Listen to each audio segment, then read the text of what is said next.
Assalamualaikum warahmatullahi wabarakatuh. Nama saya Huda Nur Karim, perwakilan dari kelompok 10 akan mempresentasikan tentang keutamaan sholat berjamaah, tata cara ketika masbuk, dan tata cara sholatnya orang sakit, serta landasan hukum dari ketiganya.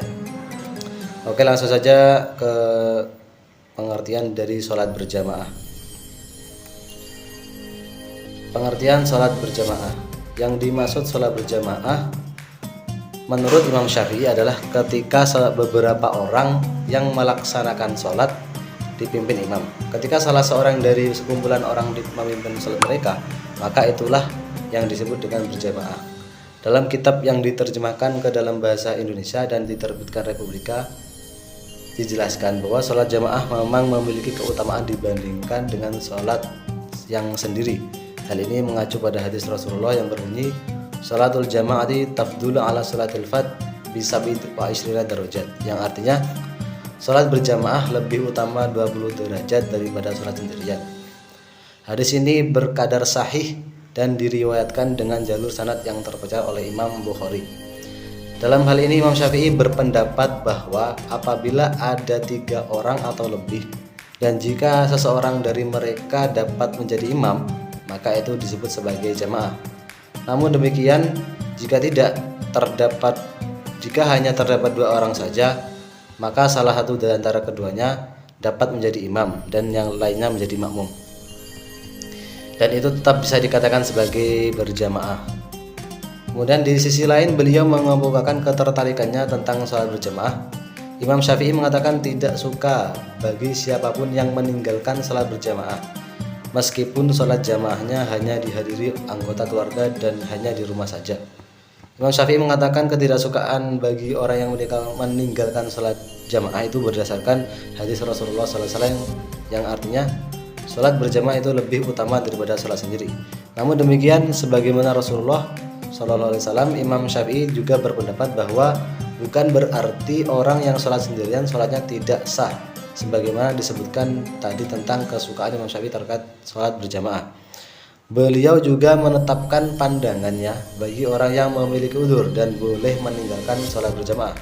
Imam Syafi'i menetapkan rukhsah atau keringanan bagi orang sakit untuk tidak sholat berjamaah.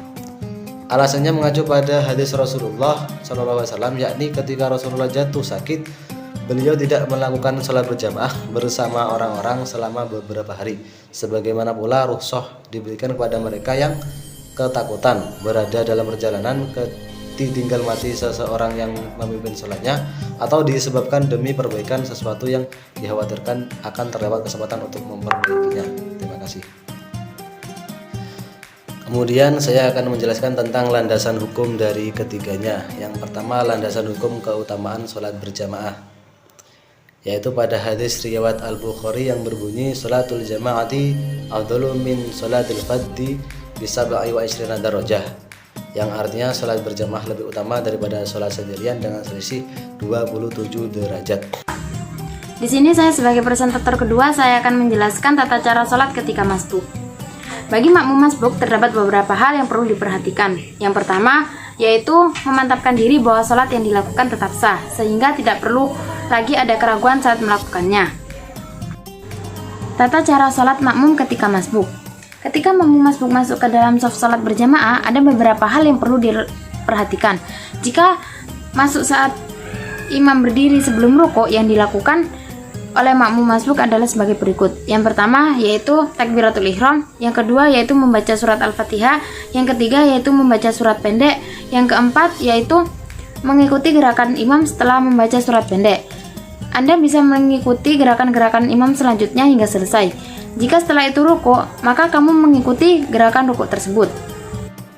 Yang ketiga yaitu mengikuti gerakan imam. Jika imam melakukan rukuk, maka kita harus ikut rukuk.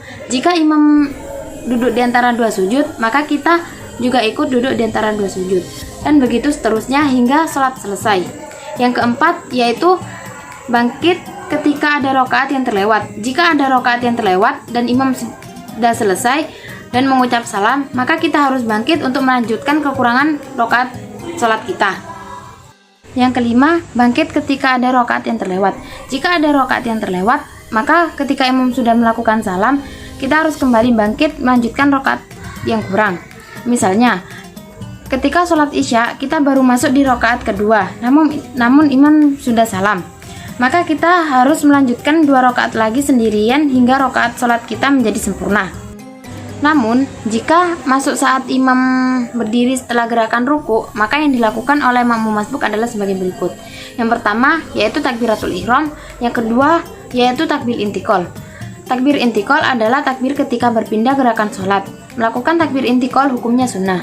Ada beberapa pendapat mengenai takbir intikal. Yang pertama, yaitu hukumnya sunnah. Ini adalah pendapat dari jumhur ulama.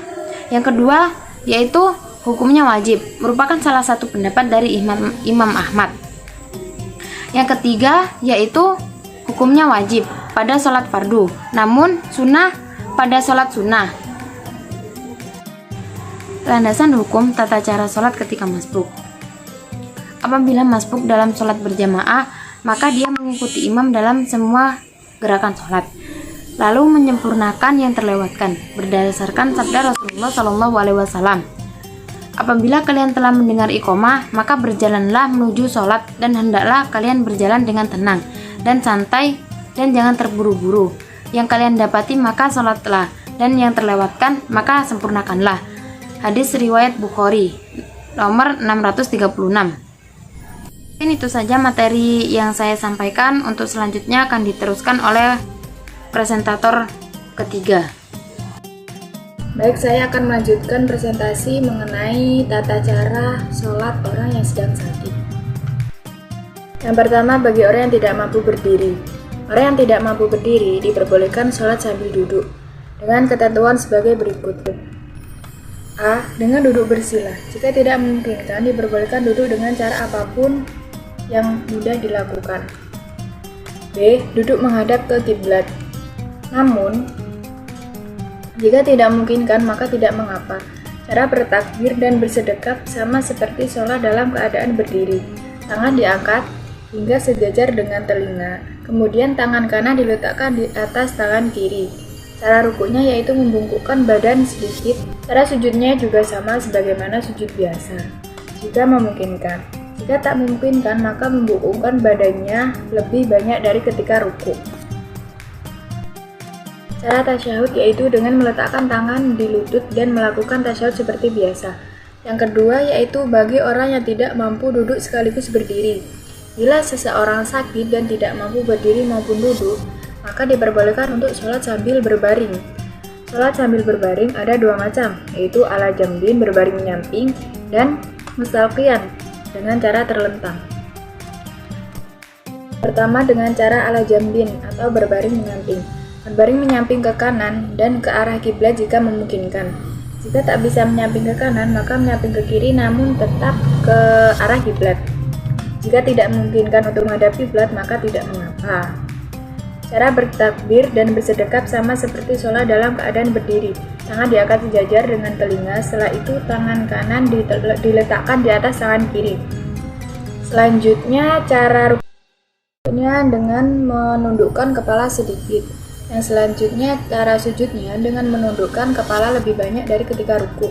Kedua tangan diluruskan ke arah lutut. Yang selanjutnya cara tasyahud dengan meluruskan tangan ke arah lutut, namun jari telunjuk tetap berisyarat ke arah kiblat.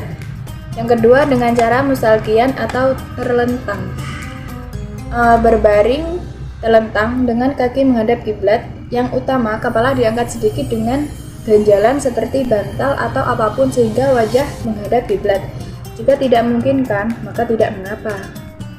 Cara bertakbir dan bersedekap sama sebagaimana sholat dalam keadaan berdiri. Selanjutnya cara rukuknya dengan menundukkan kepala sedikit. Selanjutnya cara sujudnya dengan menundukkan kepala lebih banyak dari ketika ruku. Kedua tangan diluruskan ke arah lutut. Selanjutnya cara tasyahud dengan meluruskan tangan ke arah lutut, namun jari telunjuk tetap berisyarat ke arah kiblat. Selanjutnya bagi yang ketiga, bagi yang tidak mampu menggerakkan anggota tubuhnya. Jika tak mampu menggerakkan anggota tubuh, namun bisa menggerakkan mata, maka diperbolehkan untuk sholat dengan menggerakkan mata. Ini masih termasuk makna al-ima, kedipkan mata sedikit ketika takbir dan ruku, kemudian kedipkan banyak untuk sujud, disertai dengan gerakan lisan ketika membaca bacaan-bacaan sholat. Jika lisan tak mampu digerakkan, maka bacaan-bacaan sholat pun dapat dibaca dalam hati.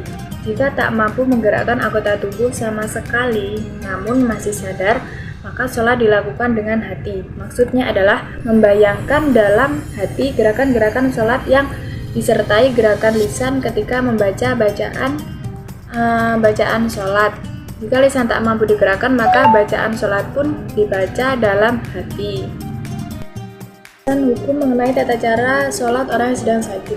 Sholat tidak bisa gugur selama akal masih ada, sesuai dengan hadis Nabi SAW. Sholli qa'iman, fa'in lam tastati' faqa'idan, fa'in lam tastati' fa'ala jambin zadan nasa'i fi riwayatihi fa'ilam tasati' famusaqiyan la yukallifullahu nafsan illa wus'aha. Nah, artinya sholatlah dengan berdiri, jika tidak mampu maka duduk, jika tidak mampu maka tidur di atas lambungnya atau miring. Dalam riwayat Nasa'i ditambah, jika tidak mampu maka tidur terlentang. Itu saja materi yang dapat kami sampaikan. Kami dari kelompok 10 mohon maaf apabila ada salah kata dan ucapan yang kurang berkenan. Semoga bermanfaat materi yang kami sampaikan. Demikian, wassalamualaikum warahmatullahi wabarakatuh.